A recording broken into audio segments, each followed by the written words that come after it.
자, 여러분 반갑습니다. 우리가 지난 시간까지 이제 하나의 모집단에 대해서 가설 검정을 시작했습니다. 이제 우리 수준을 좀 높여보죠. 오늘 이 시간에는 두 모집단.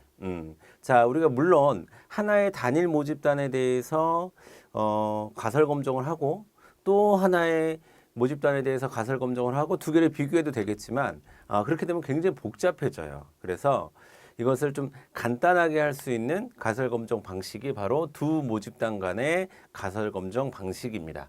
그래서 우리가 두 모집단에 대해서 서로 이제 비교를 하기 위해서 가설 검정을 할 때는 뭐가 중요하냐면 여러분 연관성이라는 것이 굉장히 중요합니다. 연관성. 우리가 챕터 8에 두 모집단 간의 추론이라는 제목으로 그 오른쪽에 있는 글을 제가 지금 설명을 드리고 있는 건데 연관성 여부가 굉장히 중요합니다. 연관성이 있는 경우하고 연관성이 없는 경우하고 자, 서로 연관성을 갖는 그런 표본은 우리가 대응 표본이라고 얘기를 합니다. 대응 표본. 그다음에 연관성이 없는 경우는 우리가 독립 표본이라고 얘기를 합니다. 그래서 가설을 검정하는 방식, 특히 검정 통계량을 구해내는 공식 자체가 차이가 나기 때문에 구분을 하셔야 됩니다. 제가 왜 이런 말씀을 드리냐면 우리 시험 문제에서 이제 독립 표본인지 대응 표본인지 여러분들이 이제 시험 문제가 나오면 이것을 구분을 해 주셔야 돼요.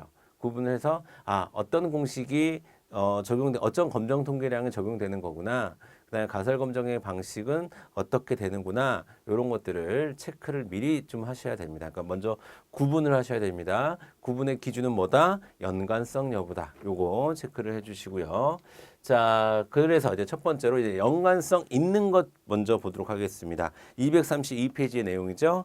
자, 232페이지에 우리 책은 참 사례가 잘 돼 있어요. 그래서 사례를 읽어보면 신약의 효과성 검정인데 맨 밑에 줄에 보면 이렇게 짝을 지어서 그러니까 신약을 먹기 전의 상태, 약을 먹기 전의 상태, 약을 먹고 난 후의 상태.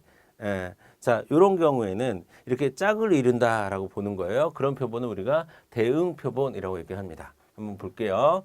두 모집단으로부터 표본을 각각 추출할 때 표본을 구성하는 각각의 인자가 짝을 지어 서로 연관된 표본, 그러니까 연관성을 가진 표본을 대응 표본이라고 하는 거고 대부분은 제가 방금 우리 사례에서도 얘기했지만 사전 사후 표본을 얘기할 때 우리가 대응 표본을 많이 사용합니다. 사전 사후 약을 먹었을 때와 약을 먹지 않았을 때 자, 약을 먹기 전과 약을 먹은 후 뭐 이런 식으로 비교할 때 우리가 대응 표본에 대한 가설 검정을 많이 사용합니다.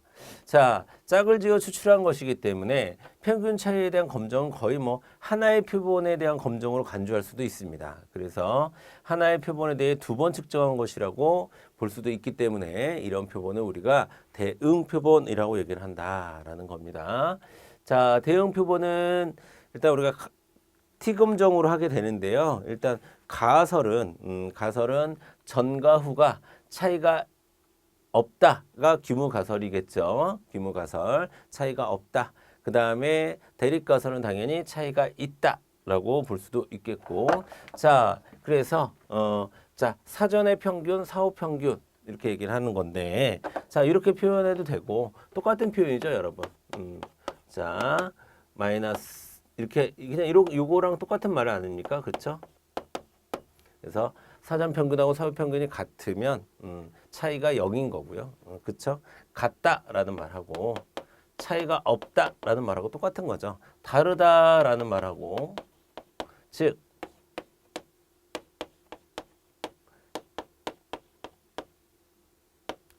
다르다라는 말하고 차이가 있다라는 말하고 똑같은 말인 거죠. 그렇죠? 자, 이렇게 가설을 수립하면 되는 겁니다. 이렇게 가설을 수립하면 되는 거고. 자, 그럼 이제 양측 검정이 나오겠네요. 그렇죠? 이렇게 되면 양측 검정이 시작이 될 겁니다. 자, 그다음에 표본의 통계량을 구할 때 전후의 차이의 평균. 자, 이거는 여러분 차이가 아니라 차이의 평균입니다. 전후 차이의 평균은 요 공식에 의해서 구해주시면 되고요. 차이를 다 더한 다음에, 그쵸? 차이를 다 더한 다음에, 자, 표본의 수로 나눠주시면 되는 거고요.